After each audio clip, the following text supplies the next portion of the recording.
tidak pernah bertatap muka. Setelah Yesus wafat, ya kan, versi Kristen mati di kayu salib untuk menebus dosa manusia, maka semua ajaran Nabi Isa itu dirubah oleh Paulus. Ya, seperti babi tadi, ya kan, haram jadi halal, khitan wajib jadi tidak wajib. Mengatakan sembahlah Allah maksudnya, maka disuruh nyembah Yesus, dan banyak sekali ayat-ayat kontradiksi Bapak Ibu. Makanya puncaknya Bapak Ibu, saya masuk Islam, mulai saya berpikir, Pak, saya banyak membanding-bandingkan, Pak, karena saya hobi membanding-bandingkan antara agama saya Kristen dulu dengan agama Islam. Yang pertama Bapak Ibu, saya bandingkan masalah sholat, ya kan. Saya luar biasa sekali melihat ibadah umat Islam itu, yaitu sholat, tertata sekali. Sebelum kita sholat, hal pertama sekali yang kita lakukan apa Bapak Ibu? Berwudu, betul. Berwudu artinya bersuci, Pak. Kenapa kita bersuci? Karena kita ingin menjemput Allah, Zat yang Maha Suci. Maka terlebih dahulu kita bersuci. Kita sucikan mata kita, tangan kita. Lalu saya bandingkan Bapak Ibu ketika saya di Kristen. Mohon maaf, di Kristen itu tidak mengenal junub, tidak mengenal berwudu. Pokoknya pakai baju yang rapi, pakai jas, pakai sepatu, masuk itu ke gereja. Sampai di gereja ngapain? Mohon maaf, hanya nyanyi-nyanyi doang. Mohon maaf Bapak Ibu, ini kejadian, ini fakta. Saya bukan mengejek, enggak, karena tidak boleh kita mengejek agama-agama di luar agama Islam, betul. Kita bicara fakta. Mohon maaf, ya, pengalaman saya ini, Pak, malam harinya, Pak, nuak, minum khamar, mohon maaf, berzina sekalipun, besok ke gereja itu Bapak Ibu, nggak ada berwudu-wudu, nggak ada mandi-mandi besar, nggak ada. Jauh sekali, bainal masyriqi wal maghrib, antara timur dan barat, antara perbandingan agama Islam dan Kristen itu. Setelah berwudu, kemudian ada seruan memanggil, betul, ada azan berkumandang, Allahu Akbar, Allahu Akbar. Kemudian iqamah. Sebelum kita sholat, menghadap kiblat, rapi, lurus, Allahu Akbar. Diawali dengan takbiratul ihram, ditutup dengan salam. Tertata sekali ibadah umat Islam itu. Sayang, seribu sayang Bapak Ibu.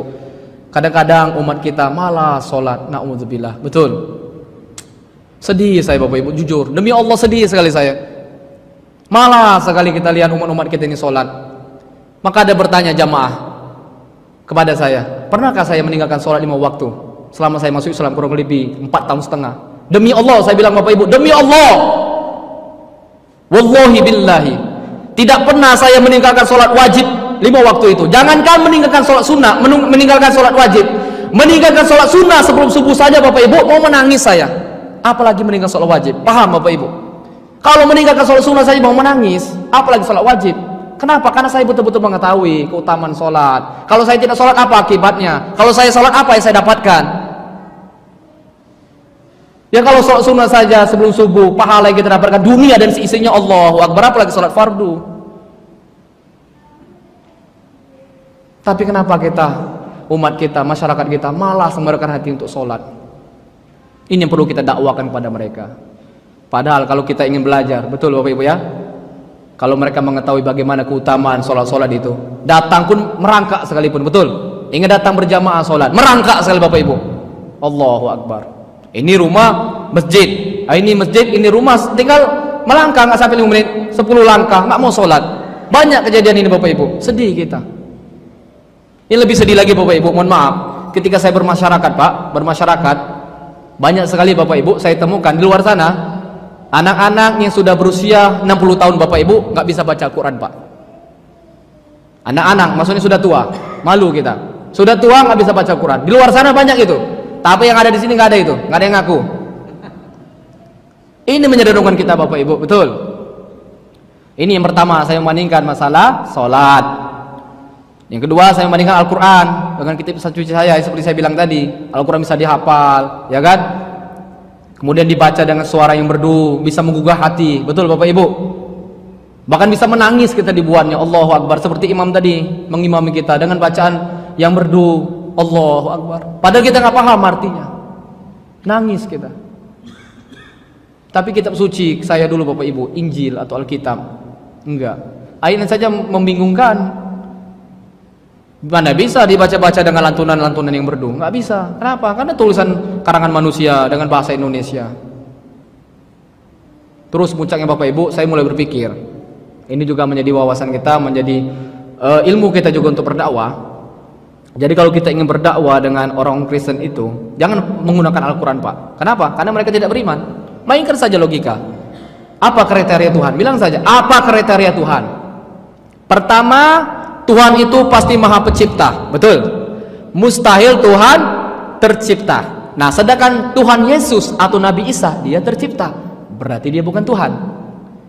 Kalau orang Kristen, Bapak Ibu, ingin konsisten, ya kan? Dalam kitab suci mereka, Alkitab mereka, ya kan? Ada tertulis di surat Markus ayat 28 pasal 29, jelas sekali. Ketika itu ada orang-orang Saduki bersoal jawab pada Yesus. Kata orang Saduki itu, hukum manakah yang paling terutama? Dia bertanya orang Saduki itu kepada Yesus, hukum manakah yang paling pertama? Apa jawab Yesus? Dengarlah hai orang Israel, Tuhan Allah kita, Tuhan itu Esa. Kita di sini kan jamak, yang bertanya maupun tanya sama-sama kita di situ. Enggak dibilang Tuhan kamu saya. Ini yang pertama. Yang kedua, apa kriteria Tuhan? Tuhan itu pasti Maha Penolong, betul? Mustahil Tuhan minta tolong. Sedangkan dalam iman Kristen, Bapak Ibu, para pendeta, para zaman semua yang tahu itu, ya. Ketika Yesus mati di kayu salib, Pak, untuk menebus dosa manusia, dia berteriak-teriak, apa katanya? Eli Eli lama sabachthani. Tuhanku, Tuhanku, tolong aku. Kenapa kau meninggalkan aku? Emangnya ada Tuhan minta tolong? Ini versi Kristen, Bapak Ibu. Jadi versi Kristen, Nabi Isa mati terbunuh di kayu salib, betul? Tapi versi Islam, Allah bela kan? Allah berikan pembelaan. Bisa dibaca dalilnya di surah Nisa, ya, ayat 137, kalau enggak 157, apa kata Allah? Wa ma qataluhu wa ma salabuhu walakin subbihalau. Nabi Isa itu kata Allah tidak mati terbunuh, tidak mati tersalib, tapi yang terbunuh dan tersalib waktu itu orang yang diserupakan wajahnya persis seperti Nabi Isa, betul? Lalu Nabi Isa itu kemana? Ayat bawahnya Allah angkat ke langit. Barrafa'allahu ilai wa kana Allahu azizan hakima. Allah angkat ke langit. Yang ketiga, apa kriteria Tuhan? Tuhan pasti Maha Pemberi rezeki. Mustahil Tuhan minta rezeki. Sedangkan Yesus, Bapak Ibu, dalam Alkitab dia masih berdoa kepada Allah. Banyak sekali ayat-ayat dia masih bermohon kepada Allah. Artinya dia masih bermohon, maka gugurlah kriteria ketuhanan Yesus. Dan memang Yesus bukan Tuhan, dia Nabi, dia Rasulullah. Lalu kenapa dia anggap sebagai Tuhan? Alasannya Bapak Ibu kurang lebih dua, ya. Yang paling menonjol dua. Pertama, karena Yesus, ya, banyak melakukan mukjizat. Dia bisa menghidupkan orang mati, Pak. Orang buta bisa disembuhkan, ya kan? Orang dalam kubur bisa dibangkitkan, penyakit kusta bisa disembuhkan. Padahal itu semua biiznillah, atas izin Allah. Namun ketika itu para pengikutnya, mohon maaf, SDM-nya mungkin masih lemah. Melihat orang seperti ini luar biasa, ya kan? Ya, kalau kita sekarang aja ngelihat orang-orang yang bisa meramal gitu, ya kan? Bisa mengobati, bisa gini, kita puja-puja masyarakat kita, betul ya? Ini orang sakti ini, ya kan? Orang pintar katanya. Tapi kalau saya bilang orang bodoh itu. Bukan orang pintar, para paranormal, para dukun itu, ya kan? Masyarakat kita sering bilang orang pintar, ya kan? Orang bodoh itu. Ngelihat seperti ini pengikut Nabi Isa, ya Yesus, ya kan? Ini orang luar biasa, maka dianggap sebagai Tuhan.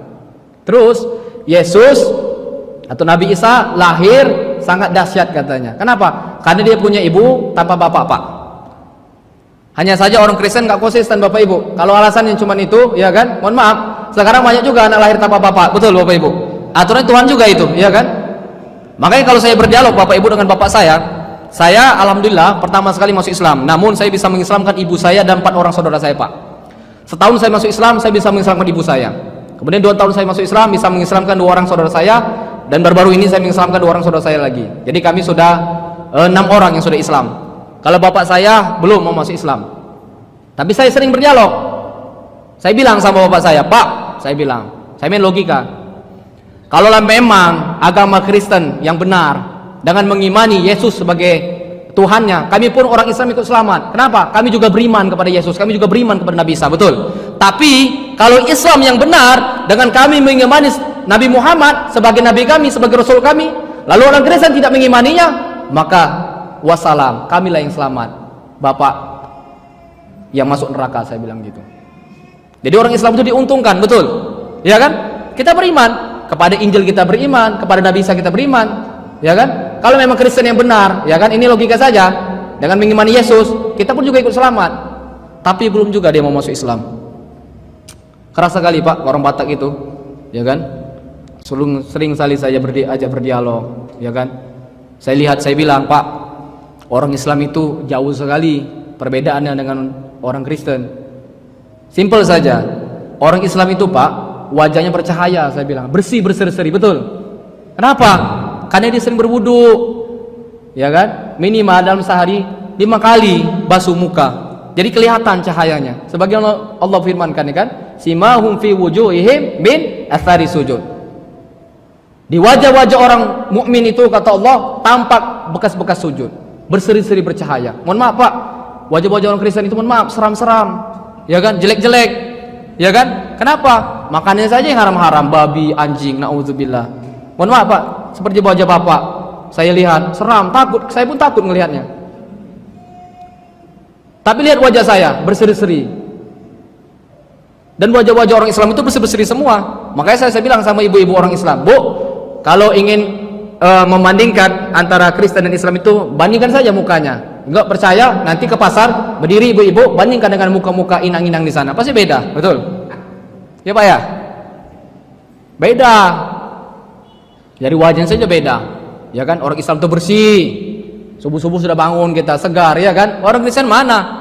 Wah, nggak teratur hidupnya, luar biasa sekali. Makanya kita harus bersyukur, Bapak Ibu, ucapkan alhamdulillah. Alhamdulillah, luar biasa sekali Bapak Ibu nikmat iman dan Islam ini, ya, luar biasa sekali. Iya, sempurna sekali, bersyukur kita. Allahu Akbar. Mungkin ini saja Bapak Ibu, ya kan, di kesempatan pertama sekali saya silaturahmi di masjid ini yang dapat saya sampaikan, ya kan, sekadar sharing-sharing saja Bapak Ibu, ya, berbagi wawasan. Mudah-mudahan apa yang saya sampaikan ini, Pak, bermanfaat, tergugah iman kita Bapak Ibu. Namun